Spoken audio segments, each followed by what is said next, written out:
The crimson stain in the snow led Fletcher Larson straight to the huddled form half buried beneath a snowdrift. And when he dismounted to investigate, his hands found not the wounded animal he'd expected, but the trembling body of a woman whose fingers clutched a crumpled piece of paper bearing words that would change everything he thought he knew about justice. Fletcher was 32 years old, a cattle rancher who'd seen his share of Montana winters. But nothing had prepared him for the sight of those desperate brown eyes staring up at him through the blizzard. The woman couldn't have been more than 23 or 24, her dark hair matted with ice, her lips blue with cold. She wore only a thin cotton dress, completely unsuitable for the February storm that had swept across the territory near Bannack, Montana, in 1878. "Please," she whispered, her voice barely audible over the howling wind. "Please don't send me back." Fletcher didn't waste time with questions. He wrapped her in his heavy wool coat and lifted her onto his horse, mounting behind her to share what warmth his body could provide. The ride to his ranch took 20 minutes that felt like hours, with the woman drifting in and out of consciousness against his chest. He could feel her heart beating, rapid and irregular, and he urged his horse faster through the deep snow. His ranch house appeared through the white curtain of falling snow, a sturdy log structure he'd built with his own hands 5 years earlier. Fletcher carried the woman inside, kicking the door shut behind him against the wind. The fire in the hearth had burned low, but he quickly stoked it back to life before turning his attention to his unexpected guest. He laid her on the sofa near the fireplace and began the careful process of warming her gradually. Too much heat too fast could be dangerous, he knew. Fletcher removed his coat from around her and covered her instead with several blankets, then set about heating water and preparing warm broth. As he worked, he noticed the paper still clutched in her frozen fingers. Gently, he pried it loose and unfolded it. The handwriting was shaky but legible. "Please don't send me back. He'll kill me this time. I'd rather freeze to death free than live one more day as his property. My name is Lydia Franklin, and if anyone finds this, know that I chose this end myself." Fletcher's jaw tightened as he read the words again. He'd seen enough of the world to know what kind of situation would drive a woman to walk into a blizzard wearing nothing but a summer dress. He folded the letter carefully and tucked it into his shirt pocket, then returned to the woman with a cup of warm broth. "Lydia," he said softly, lifting her head, "you need to drink this." Her eyelids fluttered open, confusion clouding her features before recognition set in. She flinched away from him, and Fletcher immediately backed up, giving her space. "Easy now," he said, keeping his voice gentle. "Nobody's going to hurt you here. You're safe, but you need to get something warm in you or you're going to lose those fingers and toes to frostbite." Lydia's eyes darted around the room, taking in her surroundings with the wariness of a cornered animal. Fletcher remained where he was, crouched several feet away, letting her assess the situation on her own terms. "Where am I?" she finally asked, her voice hoarse. "My ranch about 8 miles southwest of Bannack. Name's Fletcher Larson. I found you in the snow about half an hour ago. You read my letter." It wasn't a question, but Fletcher nodded anyway. "I did, and I want you to know that I'm not sending you back anywhere you don't want to go. But right now, you need medical attention. Can you tell me where you're hurt?" Lydia looked down at herself as if only just realizing her condition. Her hands were scraped raw, her feet bloody from walking barefoot through the snow. But it was the way she held her left arm that concerned Fletcher most, the careful way she kept it tucked against her body. "My wrist," she admitted. "I think it might be broken, and my ribs hurt when I breathe." Fletcher's expression darkened, but he kept his tone even. "I'm going to need to examine you, but I'll get Mrs. Chen from the neighboring ranch first. She's got medical training. Would that be all right?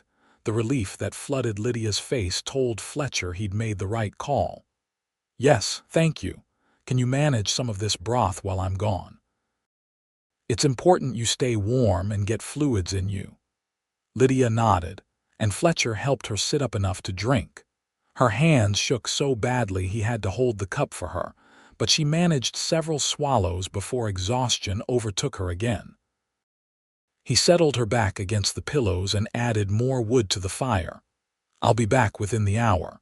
Doors barred from the inside if you can manage to get up, but nobody's going to bother you out here. Storm's too bad." He paused at the door, looking back at her. "You made the right choice, coming out into that storm. Whatever you were running from, it doesn't own you anymore." The ride to the Chen ranch was brutal. The storm had intensified, and Fletcher had to trust his horse's instincts more than his own vision.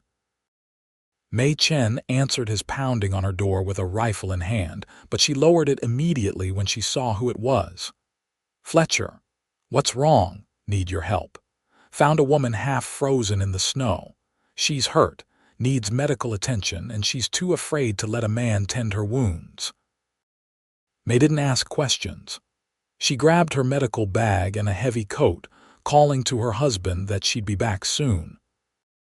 The ride to Fletcher's ranch was slower with 2 horses fighting through the drifts, but they made it back to find Lydia exactly where he'd left her, though she'd managed to drink more of the broth. Mei immediately took charge with the practiced efficiency of someone who'd spent years caring for the sick and injured.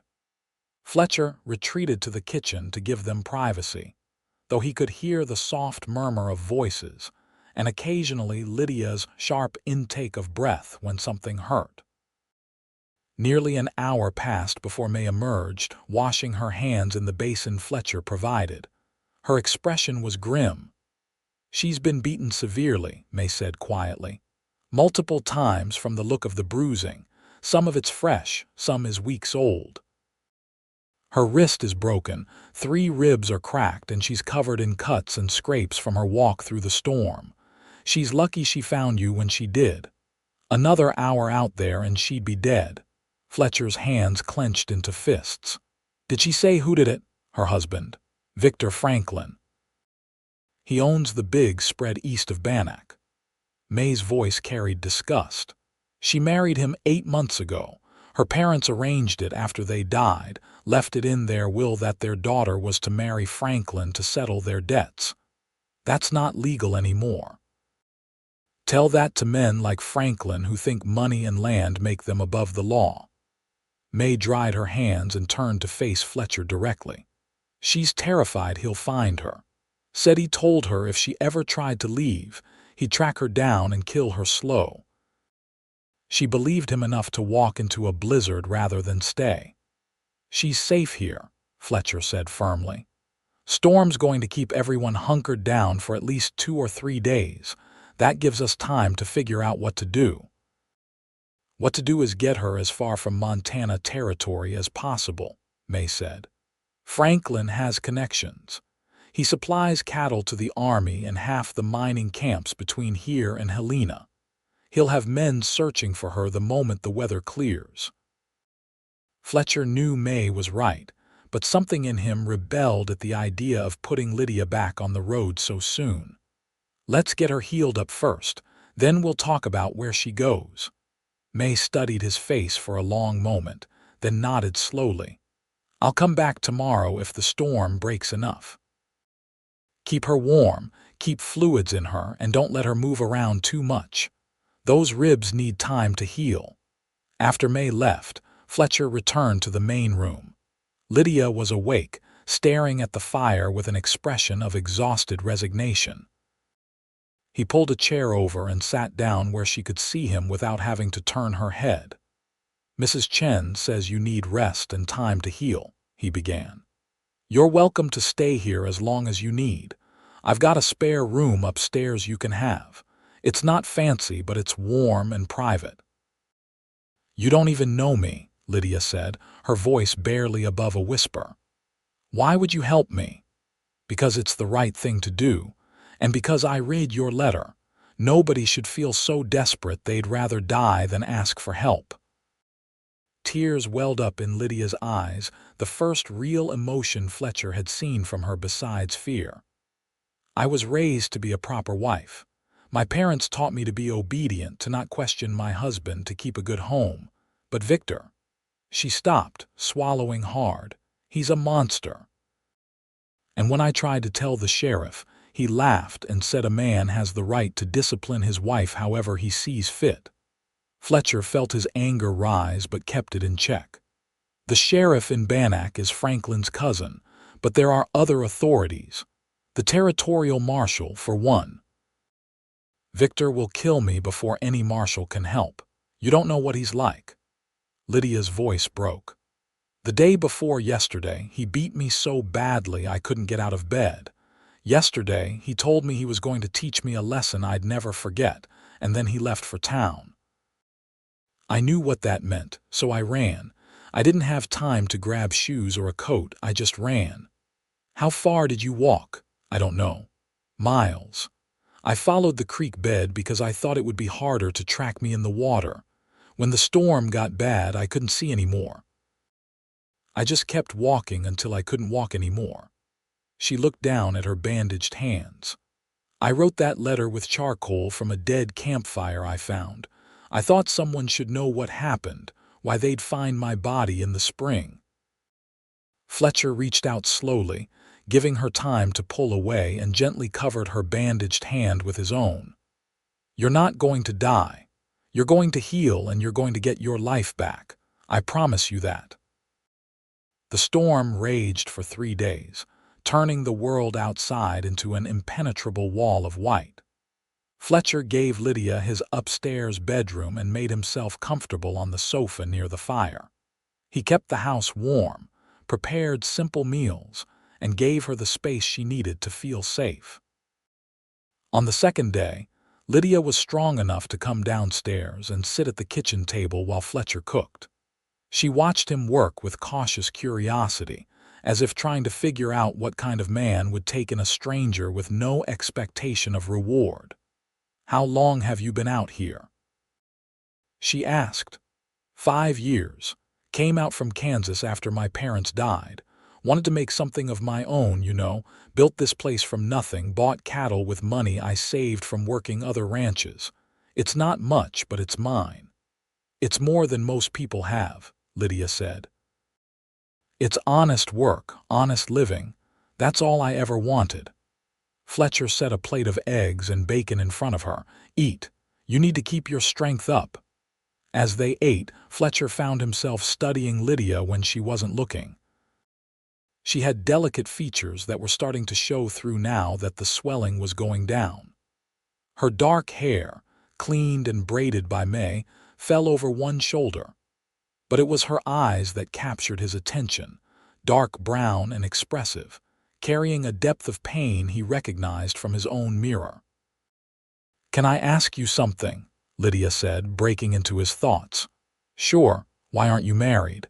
Man like you with property and a good reputation, you must have women interested." Fletcher smiled slightly. "Maybe I just never found the right one. Or maybe I've been too busy building this place to notice who's interested." He paused. "Can I ask you something in return?" Lydia tensed but nodded. "What did you want to be before all this happened?" The question clearly caught her off guard. "What do you mean?" "I mean, if you could have chosen your own life, what would you have picked?" Lydia was quiet for so long Fletcher thought she might not answer. When she finally spoke, her voice was wistful. "I wanted to be a teacher. I love books, love learning. I used to sneak into the schoolhouse when I was a girl and read everything I could get my hands on. My mother said it was a waste, that all I needed to know was how to keep a house and please a husband. But I dreamed about having my own classroom, teaching children to read and think for themselves." "That's a good dream," Fletcher said. "Important work teaching. It doesn't matter now. No school's going to hire a woman who ran away from her husband. I'm ruined in the eyes of society. Society's got a lot to answer for then." Fletcher's voice was firm. You did what you had to do to survive. That takes more courage than most people ever have to find in themselves. Don't let anyone tell you different." Lydia looked at him with an expression Fletcher couldn't quite read. "You're different from other men I've known. I try to be decent. That's all." By the third day, the storm had passed, leaving behind 3 feet of fresh snow that glittered under a brilliant blue sky. Fletcher spent the morning digging out paths to the barn and checking on his cattle. Lydia watched from the window, her expression troubled. When he came back inside, stamping snow from his boots, she turned to face him. "He'll come looking for me soon. Maybe today, maybe tomorrow, but he'll come." "Let him come," Fletcher said, hanging his coat by the door. "This is my land and I don't answer to the likes of Victor Franklin." "You don't understand. He has 20 men working for him. They'll do whatever he says. Then we'll get you somewhere safe before that happens." Fletcher sat down at the table and gestured for Lydia to join him. "I've been thinking. There's a women's boarding house in Virginia City run by a woman named Margaret Hayes. She helps women in situations like yours. Gets them new identities, passage to California or Oregon where they can start over. I can get you there. Virginia City is over 100 miles from here. Closer to 90, and I know the route. We can make it in 4 days if the weather holds." Lydia twisted her hands together. "Why would you do this? You've already done so much. You don't owe me anything." Fletcher met her eyes steadily. "Maybe I just want to see you get the chance to live the life you should have had. That enough of a reason?" Before Lydia could answer, the sound of horses approaching made them both freeze. Fletcher moved to the window and looked out, his expression darkening. 6 men on horseback were making their way up the path to his house, led by a big man in an expensive coat riding a gray stallion. "That's him," Lydia whispered, her face going white. "That's Victor." Fletcher's mind raced. "Get upstairs. Hide in the wardrobe in my room. Don't come out no matter what you hear. You understand me?" Lydia nodded and fled up the stairs as fast as her injured ribs would allow. Fletcher waited until he heard the wardrobe door close, then he grabbed his rifle from above the fireplace and stepped out onto the porch. Victor Franklin was exactly the kind of man Fletcher expected. Big, self-satisfied, with the look of someone who'd never been told no in his life. He reined in his horse about 20 feet from the porch, his men fanning out behind him. "Fletcher Larson," Victor called out. "That's right. This is private property, Franklin. State your business. Looking for my wife.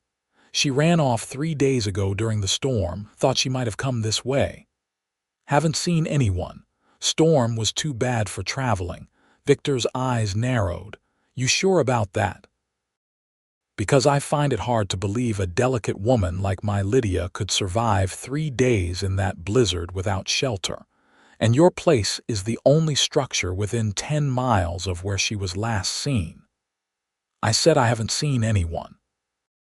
Fletcher kept his rifle pointed at the ground, but his posture made it clear he could raise it in an instant. "Now I've got work to do. I'd appreciate it if you'd move along." One of Victor's men, a lean man with a scarred face, urged his horse forward. "Maybe we should take a look around, make sure he's telling the truth." "Maybe you should get off my property before I give you a reason to regret trespassing," Fletcher said calmly. Victor held up a hand, stopping his man. Now, no need for unpleasantness. I'm just a concerned husband looking for his wife. You can understand that, surely." "What I understand is that it's February in Montana and you're wasting my time. Your wife or anyone else crazy enough to walk around in that storm would be dead by now. Check with the sheriff in town if you want to file a missing person report." "The sheriff is my cousin," Victor said, a hint of amusement in his voice. "And he's not particularly concerned. Women get hysterical sometimes, run off without thinking. Usually they come crawling back once they realize how hard the world is without a man's protection." Fletcher's grip on his rifle tightened. That's so. Victor leaned forward in his saddle. But here's something you should know, Larson. My wife is my property. If I find out someone's been hiding her from me, helping her, that person is going to learn what it means to interfere in another man's marriage. You hearing me? I hear you. I also hear you leaving. For a long moment the two men stared at each other. Then Victor smiled, cold and humorless. We'll be going, but I'll be back if I get word she's been seen around here. And next time, I might not be so polite about asking permission to search. Fletcher waited until the group had ridden out of sight before he lowered his rifle and went back inside. He found Lydia at the top of the stairs, tears streaming down her face. "You heard," he said.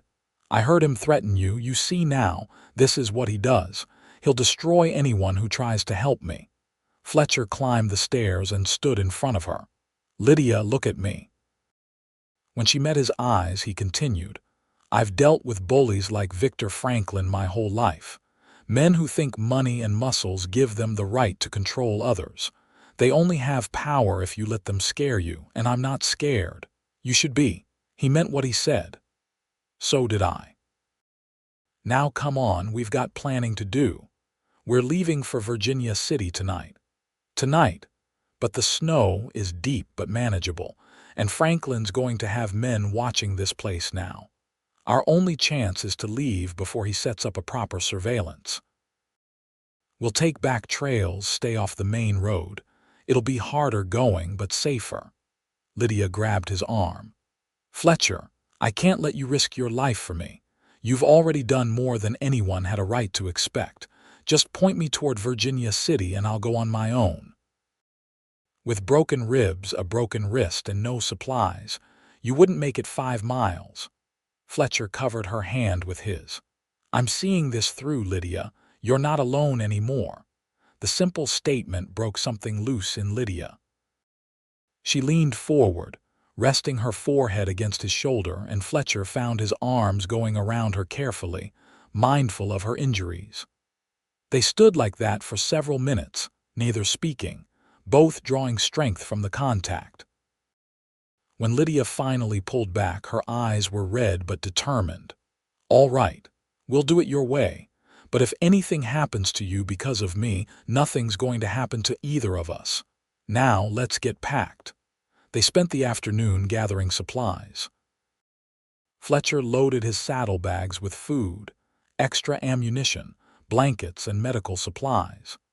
He saddled his 2 best horses and made sure they were well fed and rested for the journey ahead. Lydia, despite her injuries, insisted on helping, and Fletcher was impressed by her determination. As the sun began to set, casting long shadows across the snow, Fletcher took one last look around his home.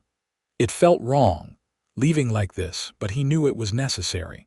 If Franklin caught them, the consequences would be severe for both of them. They rode out just as darkness fell, Fletcher leading the way on paths he knew by heart. Lydia followed on her own mount, wrapped in several layers of clothing Fletcher had given her.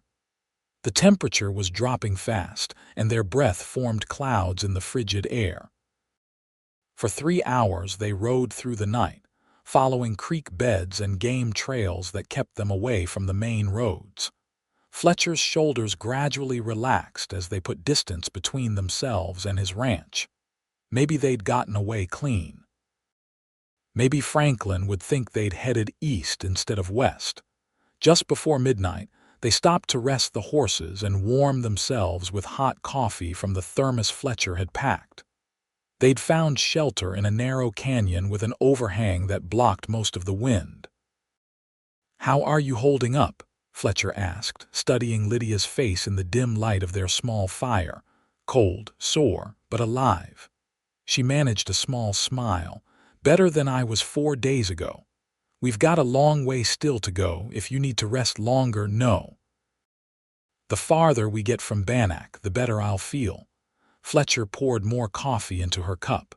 "Tell me something. When this is all over, when you're safe in California or Oregon or wherever you end up, what's the first thing you're going to do?" Lydia considered the question. "Find a library." Spend an entire day reading whatever I want without anyone telling me I'm wasting time or being foolish. Maybe find a teaching position, even if it's just helping children with their letters. What about you, me? When you go back to your ranch after all this is done, what will you do?" Fletcher stared into the fire. "I don't know. Maybe it'll feel empty now, knowing you're out there somewhere living your life. Maybe I'll wonder if you ever think about the cowboy who found you in the snow." Lydia set down her cup and reached across to touch his hand. "I'll think about you every day. I'll remember the man who saved my life and asked for nothing in return. The man who believed me when I said I needed help, who didn't think I was property to be returned to my owner." Their eyes met, and Fletcher felt something shift between them. It was more than gratitude, more than simple attraction. It was recognition and understanding that they'd found in each other something rare and worth protecting. "Lydia," he began, then stopped, unsure how to put the feeling into words. "I know," she said softly. "I feel it too. But we have to focus on staying alive right now. Once we get to Virginia City, once I'm safe, then we can figure out what this is between us." Fletcher nodded, though part of him wanted to protest that Virginia City meant goodbye, meant Lydia leaving to start a new life somewhere far from Montana. But she was right. Survival came first. They rode through the remainder of the night and into the gray dawn. The landscape around them slowly changed, mountains giving way to rolling hills covered in pine forests. Fletcher kept them moving at a steady pace, stopping only when absolutely necessary. On the second day of their journey, as they picked their way along a ridge trail, Fletcher spotted riders in the valley below. His stomach sank. Even from this distance, he recognized the gray stallion in the lead. "Lydia, we need to move, now." "What's wrong, Franklin?" "He's somehow gotten ahead of us." Lydia looked down into the valley and went pale. "How? We've been traveling all night. Must have figured we'd head for Virginia City. Probably rode straight through on the main road while we took the scenic route." Fletcher urged his horse forward. "Come on. There's a mining camp about 2 miles from here. We can lose ourselves in the crowds until they pass." The mining camp turned out to be more of a ramshackle collection of tents and crude wooden structures clinging to the side of a hill. Miners looked up with suspicious eyes as Fletcher and Lydia rode in, but nobody challenged them. Fletcher found a livery stable and paid the owner extra to keep their horses out of sight. "There's a boarding house at the end of the street," the stable owner said, pocketing Fletcher's coins. "Woman who runs it doesn't ask questions." The boarding house was better than Fletcher expected. A 2-story building with actual glass windows and a painted sign reading, "Rosie's Rest." The woman who answered their knock was in her 50s, with sharp eyes that took in every detail of her bedraggled visitors. "Need a room," Fletcher said. "Just for the night, maybe 2. Rosie looked from Fletcher to Lydia, noting the way the younger woman held herself, the haunted look in her eyes. "You two in trouble? We're just passing through," Fletcher said carefully. "Hum, and I'm the Queen of England."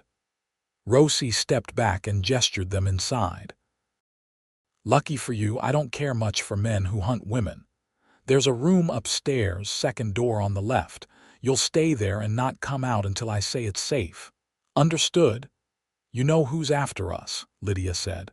"Honey, I've been running this place for 15 years. I've seen more women running from bad men than you can count. Your particular bad man and his friends rode through here about an hour ago, asking if anyone had seen a dark-haired woman and a cowboy. I told them I hadn't seen hide nor hair of anyone matching that description." Rosie smiled grimly. "Now get upstairs before someone else sees you." The room was small but clean, with one bed covered in a patchwork quilt. Lydia sank down on it gratefully while Fletcher moved to the window, carefully looking out at the street below. "You think Franklin believed her?" Lydia asked. "Probably not." He'll likely double back once he realizes we're not ahead of him. Fletcher turned from the window. We'll wait until dark, then keep moving. Fletcher, Lydia's voice was tight with emotion. I can't keep running like this. Eventually he's going to catch us, and when he does, he'll kill you. I won't have your death on my conscience. Fletcher crossed the room and knelt in front of her, taking her hands gently. Listen to me. Franklin doesn't get to win. Men like him have gotten away with too much for too long because good people were too scared to stand against them. I'm not scared, and I'm not letting him take you back to that hell you escaped from. But why? Lydia's eyes searched his face. Why does this matter so much to you? Fletcher took a deep breath. Because 10 years ago I had a sister, Emma. She married a man our parents approved of, a banker with good prospects. Within 6 months she was dead. He beat her to death and claimed she fell down the stairs. Everyone believed him because he was respected, because he had money and position. I was just a kid, couldn't do anything to help her. I've carried that guilt every day since. Tears streamed down Lydia's face. Oh, Fletcher. So you see, this isn't just about you. It's about making sure what happened to Emma doesn't happen to anyone else if I can prevent it. It's about standing up and saying, no, this isn't acceptable, I won't let it happen again. Lydia leaned forward and kissed him, soft and gentle, a kiss that tasted of salt tears and hope. Fletcher froze for a moment, then responded, his hand coming up to cup her face. When they finally pulled apart, both were breathing hard. I'm falling in love with you, Lydia whispered. I know it's too soon, I know it's complicated, but I can't help it. You're everything I thought men couldn't be, kind and strong and good. I've been falling for you since I found you in that snow, Fletcher admitted. Thought I was crazy feeling this way about someone I just met, but sometimes you just know, I know. Lydia kissed him again, longer this time, pouring all her fear and hope and growing love into the contact. They spent the rest of the day in that small room, talking quietly, learning about each other. Fletcher told her about growing up in Kansas, about his dreams of building something lasting. Lydia shared stories from her childhood, the happy moments before her parents died and her life became a nightmare.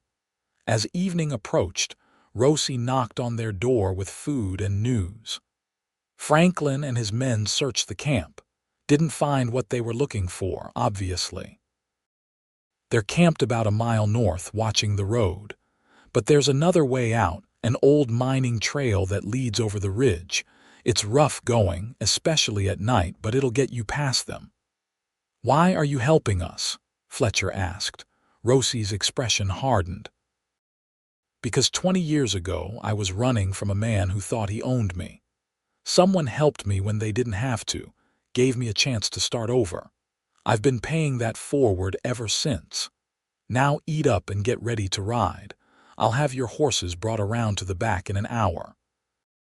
The mining trail was every bit as treacherous as Rosie had warned.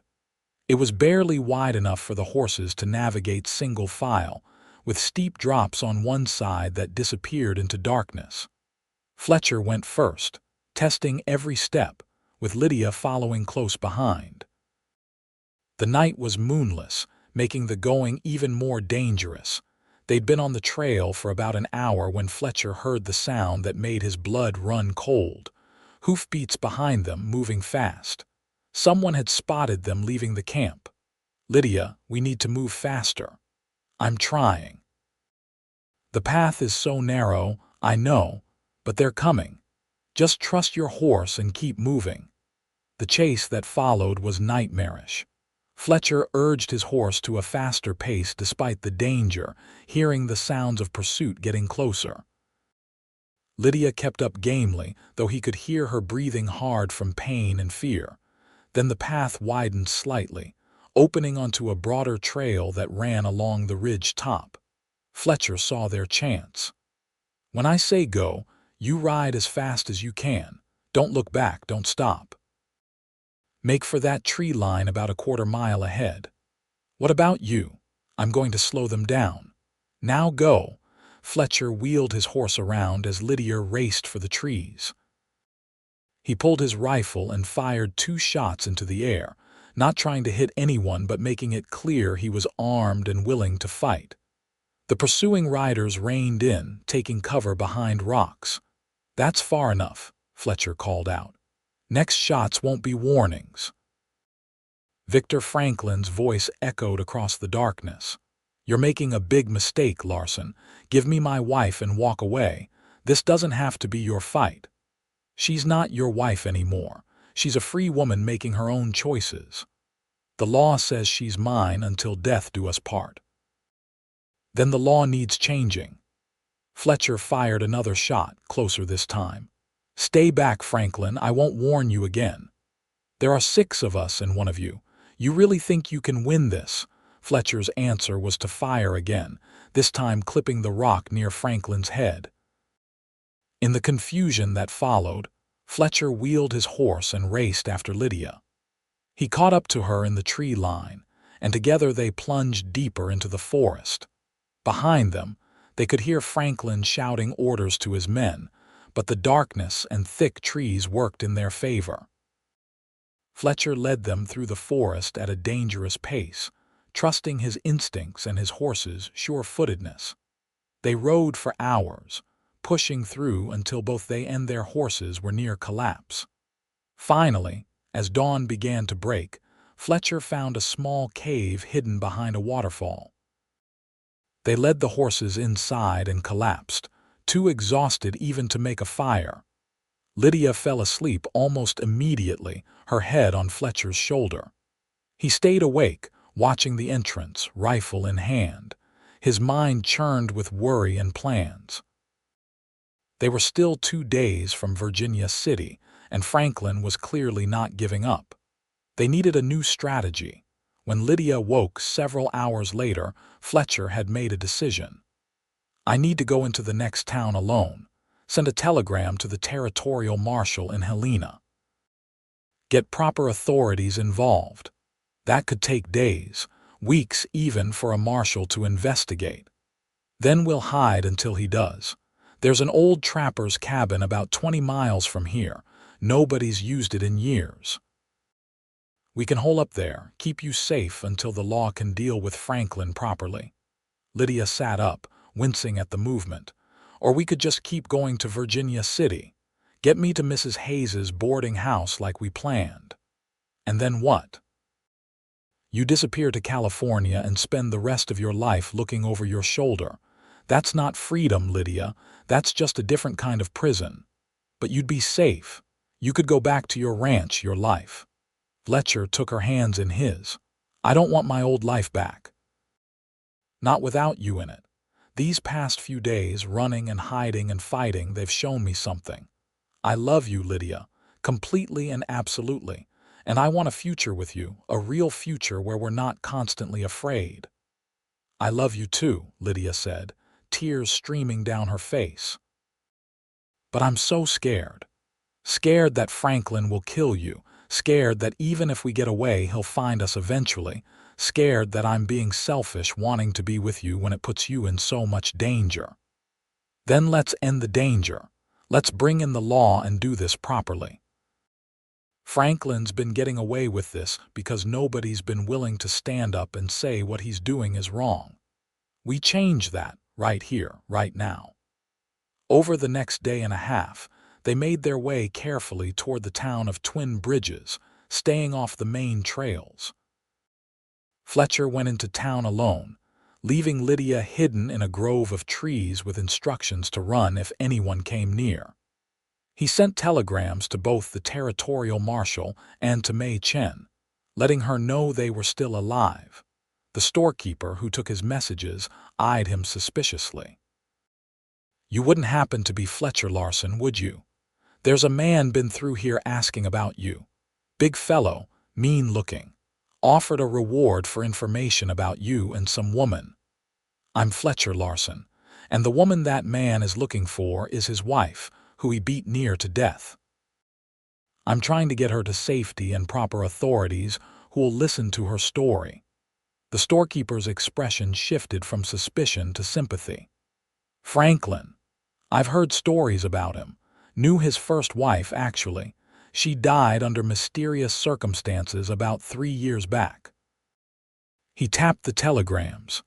"These'll go out today. You watch yourself, son. Men like Franklin don't like being crossed." Fletcher bought supplies and hurried back to Lydia.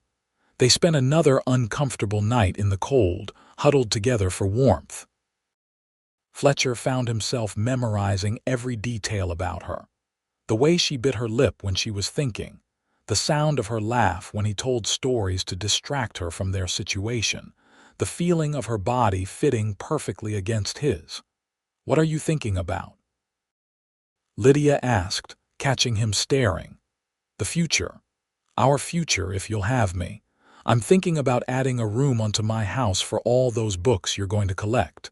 Thinking about watching you teach in the schoolhouse in Bannack. Thinking about children if you want them. A life together, simple and honest and free. You make it sound so possible. It is possible. We just have to get through the next few days." The response to Fletcher's telegram came faster than expected. The territorial marshal was in Helena and would be in Bannack within a week.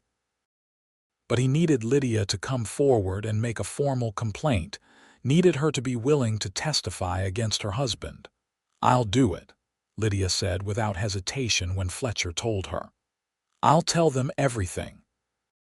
Show them my injuries, tell them about the beatings, about the sheriff refusing to help. If it means other women won't have to go through what I did, I'll stand up in front of everyone and tell the truth. It won't be easy. Franklin will try to discredit you. He'll say you're lying, that you're hysterical or vindictive. Let him say what he wants. The truth is the truth, and I'm done being silent about it." Fletcher felt his heart swell with pride and love. This woman had been through hell and come out the other side stronger, determined to fight not just for herself but for others. She was extraordinary, and he was going to make damn sure she got the chance to shine. They started making their way back toward Bannack, moving carefully but with new purpose. The marshal's involvement changed everything. This wasn't just about running anymore. It was about standing and fighting. They were half a day's ride from town when Fletcher spotted the riders. This time it wasn't Franklin's men. It was the territorial marshal himself, accompanied by 2 deputies and May Chen. Marshal William Tate was a weathered man in his 50s with keen eyes and a no-nonsense manner. He listened carefully as Lydia told her story, making notes and asking pointed questions. May provided additional testimony about the injuries she'd treated, the medical evidence of long-term abuse. "This is a serious accusation," Marshal Tate said when they'd finished. "Victor Franklin is a prominent man with influential friends. Are you prepared for the scrutiny that's going to come?" "I am," Lydia said firmly. "I'm prepared to do whatever it takes to make sure he can't hurt anyone else." "All right then. We're going to go into Bannack together. I'm going to arrest Victor Franklin on charges of assault with intent to murder. You're both going to stay under my protection until this goes to trial." "Understood." The ride into Bannack felt surreal. Fletcher found himself constantly checking their surroundings, expecting an ambush, but none came. The marshal's presence changed the dynamic. This was official business now, sanctioned by territorial law. They arrived in Bannack just before sunset. Word of their coming had preceded them, and townsfolk lined the street to watch as Marshal Tate led them to the courthouse. Fletcher could see the whispers, the pointing fingers, but he kept his head high and Lydia's hand firmly in his. Victor Franklin was waiting for them on the courthouse steps, flanked by his men and his lawyer. His face went red when he saw Lydia. "There she is." "Marshal, that woman is my lawfully wedded wife who ran away from her home.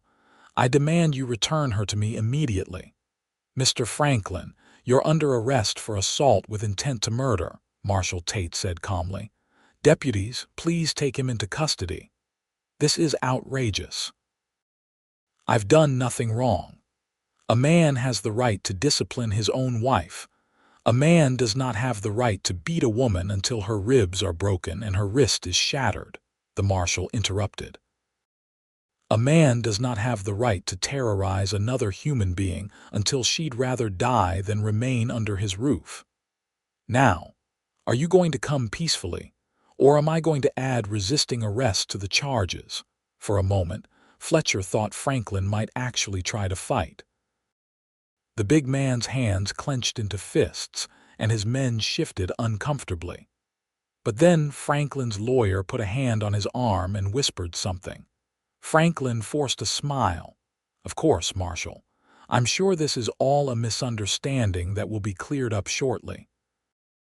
My wife is prone to exaggeration and hysteria. Once the facts come out, the facts include medical testimony from a trained physician documenting extensive injuries consistent with severe physical abuse," Marshal Tate said. "Now, are you coming or not?" Franklin went, but not before shooting Fletcher and Lydia a look of pure hatred. "This isn't over," he said quietly. "Not by a long shot." The next week passed in a blur of legal proceedings and testimony. Fletcher and Lydia stayed in a protected room at the boarding house run by a friend of Marshal Tate's. Mei Chen provided detailed medical testimony. The judge, brought in from Helena to ensure impartiality, listened to hours of evidence. Fletcher watched Lydia stand before the court and calmly, clearly detail every beating, every threat, every moment of terror she'd endured. She never wavered, never broke down, even when Franklin's lawyer tried to paint her as a disobedient wife who deserved punishment. When the lawyer suggested she might have injured herself to frame her husband, Mei Chen produced medical evidence that made such a claim impossible. The turning point came when the prosecutor revealed that Franklin's first wife had died from injuries consistent with a beating, though the death had been ruled accidental at the time. Suddenly, Franklin's claims of being a wronged husband looked much less convincing. The trial lasted 3 days. On the evening of the third day, the judge delivered his verdict, guilty of assault with intent to cause grievous bodily harm. Victor Franklin was sentenced to 15 years in the territorial prison. Additionally, the marriage was annulled on grounds of cruelty and criminal conduct. When the verdict was read, Lydia turned to Fletcher with tears streaming down her face. He gathered her into his arms, right there in the courtroom, not caring who saw. "It's over," he whispered into her hair. "You're free. You're finally free." "We're free," she corrected, pulling back to look at him. "We did this together." The weeks that followed were a time of healing and rebuilding. Fletcher took Lydia back to his ranch, but this time there was no fear, no looking over their shoulders. She settled into his home like she'd always belonged there, adding small touches that made it feel complete. Books began to appear on shelves Fletcher built for her. She planted an herb garden beside the kitchen door, talking about all the things she'd grow come spring. 3 months after the trial, on a warm May evening with wildflowers blooming across the meadow, Fletcher asked Lydia to marry him. He'd been planning something elaborate, but in the end, he just turned to her while they were watching the sunset and said, "I want to spend every day for the rest of my life with you. Will you marry me?" Lydia's answer was to kiss him breathless, then whisper yes against his lips. They were married in June in a simple ceremony at the church in Bannack. Mei Chen stood up as Lydia's witness.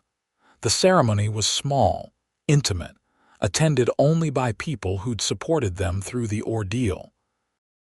As Fletcher slipped the ring onto Lydia's finger, he thought about that day in February when he'd found her in the snow, how close she'd come to dying, how close he'd come to never knowing her. "What are you thinking?" Lydia asked, reading his expression. "I'm thinking about how lucky I am."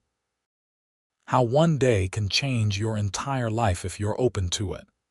I'm the lucky one, Lydia said. You saved my life in every way a person can be saved. We saved each other, Fletcher corrected. You showed me what it means to have real courage. To stand up and fight even when everything seems hopeless. Their first year of marriage was everything Fletcher had dreamed of and more. Lydia got her wish and began teaching at the schoolhouse in Bannack, beloved by her students and respected by their parents. Fletcher's ranch prospered, aided by Lydia's clever management and head for numbers. They worked side by side during the day and fell into each other's arms at night, building a life that was deeply satisfying in its simplicity. In the spring of their second year together, Lydia told Fletcher she was pregnant. He lifted her off her feet and spun her around, both of them laughing with joy. They spent the summer preparing for the baby, Fletcher building a cradle while Lydia sewed tiny clothes and blankets. Their son was born in December, a healthy baby boy with his mother's dark eyes and his father's stubborn chin. They named him Ethan, and Fletcher had never felt such overwhelming love as he did holding his son for the first time. "He's perfect," Fletcher whispered, watching Ethan sleep in Lydia's arms. "You're perfect. Everything about this life we've built is perfect." "I keep thinking about that letter I wrote in the snow," Lydia said softly. "How sure I was that I was going to die, that there was no hope left in the world. And now look at us. We have a son, a home, a future full of possibility." "That letter saved your life," Fletcher said. "It made me stop and look, made me care about what happened to you. No, you saved my life. You and your good heart." As Ethan grew, Fletcher and Lydia's family expanded. 2 years after Ethan came Sarah, a spirited little girl with her mother's intelligence and determination. Then, 3 years later, twin boys named Thomas and James who kept their parents constantly busy and endlessly entertained. Fletcher added onto the house multiple times, always building with his own hands, creating space for their growing family. The original structure where he'd once lived alone was now just one wing of a sprawling home filled with laughter and love. Lydia continued teaching, beloved by multiple generations of Bannack children. She started a library in town, donating her own books to begin the collection and organizing fundraisers to expand it.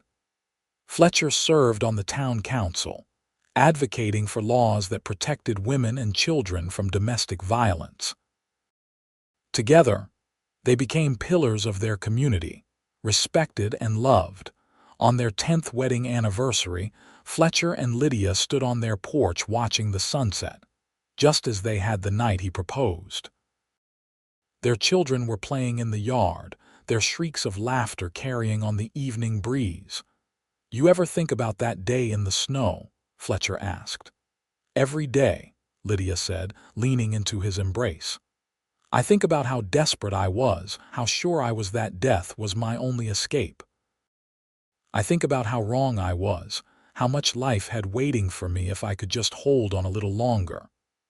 I think about how close I came to riding past that spot. If I'd gone a different direction, if the snow had covered you completely, if I'd been just a few minutes later. But you didn't. You found me, you saved me, you loved me." Lydia turned to face him. "You gave me the life I'd always dreamed of but never thought I could have. A home, a family, work I love, a partner who treats me as an equal. You gave me freedom and safety and love, all the things I thought were impossible." "You gave me just as much," Fletcher said. "You showed me what it means to be truly brave, to stand up and fight for what's right even when the whole world seems against you. You made me a better man." They kissed as the sun dipped below the horizon, painting the Montana sky in shades of pink and gold. Around them, their children played, secure in the knowledge that they were loved and safe. The ranch spread out in all directions, land that Fletcher had built into something lasting, something that would endure for generations. Years continued to pass, bringing both challenges and joys. There were hard winters and difficult harvests, sickness and setbacks. But Fletcher and Lydia faced everything together, their love deepening with each passing season. They grew old side by side, watching their children grow up, marry, and have children of their own. Fletcher taught his sons and grandsons how to work the ranch, how to treat the land with respect, how to be good men who stood up for what was right. Lydia taught her daughters and granddaughters to read and think and speak their minds, to never let anyone make them feel less than they were, to demand respect and equality. On their 40th wedding anniversary, surrounded by children and grandchildren in the home they'd built together, Fletcher stood to make a toast. His hair was white now, his face lined with age, but his eyes still sparkled when he looked at Lydia. 40 years ago, I found a woman dying in the snow. She'd written a letter saying she'd rather die free than live one more day as someone's property. That letter, those words, they changed my life. They showed me what real courage looks like. They led me to the love of my life, the woman who made me understand what it means to build something lasting, something good. He raised his glass. To Lydia, who taught me that one act of kindness can change the world. To the woman who turned a dying plea in the snow into a love story that's lasted 40 years and will last forever. Lydia stood, tears in her eyes, and took Fletcher's hand. To the man who stopped when he could have ridden past, the man who listened when he could have ignored, the man who fought when he could have walked away. To Fletcher, who showed me that good men do exist, that love can heal the deepest wounds, that there's always hope even in the darkest moments. Thank you for 40 years of love, partnership, and joy. Thank you for saving my life and then making it worth living. Their family erupted in cheers and applause. Children and grandchildren crowded around them, hugging and laughing, celebrating not just an anniversary but the legacy of love and courage that Fletcher and Lydia had built together. As the evening wore on and the celebration continued, Fletcher found himself standing on the porch again, looking out at the land he'd spent his life tending. He felt Lydia come up beside him, her hand slipping into his with the easy familiarity of 4 decades together. "What are you thinking about?" she asked, the same question she'd asked countless times over the years. "I'm thinking about how lucky I was that day. How finding you was the best thing that ever happened to me. How every good thing in my life traces back to that moment when I saw blood in the snow and decided to stop. Do you ever wonder what would have happened if you hadn't found me, all the time? And every time I do, I'm grateful all over again that I did." Fletcher pulled her close. "You know what the best part is? After 40 years, I'm still falling more in love with you every day. Still discovering new things about you, still amazed by your strength and grace and intelligence." "The feeling is mutual," Lydia said. "You're still my hero, Fletcher Larson. Still the brave cowboy who saved me from the snow and gave me a life beyond my wildest dreams." They stood there together as the stars came out one by one, filling the Montana sky with light. Inside, their family continued to celebrate, but for this moment, it was just the two of them, just as it had been that first night in the cabin when Fletcher had promised to keep her safe and Lydia had chosen to trust him. The years continued to be kind to them. Fletcher remained strong and active well into his 70s, still working the ranch alongside his sons and grandsons. Lydia taught until she was 75, finally retiring when her eyesight made it difficult to read without strain. They spent their final years surrounded by family, telling stories of the old days, passing down the lessons they'd learned. Fletcher died peacefully in his sleep at the age of 87, with Lydia holding his hand. His last words were, "I love you. I'll be waiting for you." Lydia lived another 3 years, spending her time with her children and grandchildren, making sure they understood the importance of the legacy she and Fletcher had built. She wrote down their story, every detail from that day in the snow to the life they'd built together, wanting future generations to understand what real love looked like. She died on a February morning, almost exactly 53 years after the day Fletcher had found her. Her grandchildren found her in her rocking chair with a peaceful expression on her face and that original letter from the snow clutched in her hands, the paper yellow with age but the words still legible. "Please don't send me back." They buried Lydia beside Fletcher under a large oak tree on the ranch, and their children erected a simple headstone that read, "Fletcher and Lydia Larson, two souls who found each other in the snow and built a love that lasted forever." Years later, their great-great-granddaughter would stand before that grave while researching family history and read Lydia's written account of that fateful February day. She'd cry as she read about the desperate woman in the snow, the brave cowboy who stopped to help, the love that grew between them against all odds. And she'd understand that she carried their legacy in her blood, their courage and determination and capacity for love. The ranch still stood, passed down through generations, a testament to what Fletcher and Lydia had built together. The library Lydia had started was now a thriving institution, expanded multiple times but still bearing her name. The laws Fletcher had championed had evolved and grown stronger, protecting those who couldn't protect themselves. But their greatest legacy was simpler than buildings or laws. It was the story itself, the proof that one act of kindness could ripple out across generations, that love could triumph over evil, that courage could be found in the darkest moments, and that two people who chose to stand together could build something beautiful that would last long after they were gone. In the end, that letter in the snow hadn't been a goodbye. It had been a beginning, the first page in a love story that spanned decades and touched hundreds of lives. It had been a cry for help that was answered, a desperate hope that was fulfilled, a life that was saved and then lived fully and joyfully until its natural end. And somewhere, in whatever comes after this life, Fletcher and Lydia were together again, holding hands and watching over the family they'd created, the legacy they'd built, the love story that would never truly end because it lived on in every descendant who carried their blood and their values forward into the future.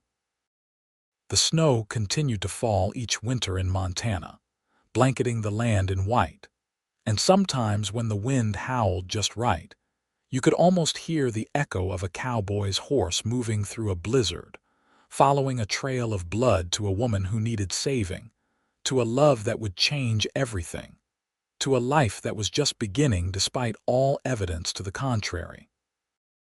And if you listened very closely, you might hear the soft whisper of two voices saying in unison, "Thank you for stopping. Thank you for caring. Thank you for loving me enough to fight for us." That was the true magic of Fletcher and Lydia's story. Not just that he saved her life that day in the snow, but that they saved each other every day thereafter, choosing love over fear, hope over despair, together over alone. They proved that fairy tales could be real, that heroes existed, that love conquered all, and that sometimes the darkest moments led to the brightest futures if you were just brave enough to hold on and let someone help you. Their story ended the way all the best love stories do, with a lifetime of love, a family that carried their legacy forward, and the certain knowledge that what they'd found in each other was rare and precious and worth fighting for until the very end. They'd started with a letter in the snow and ended with a love that transcended death itself. And that was the greatest happy ending anyone could ever hope for.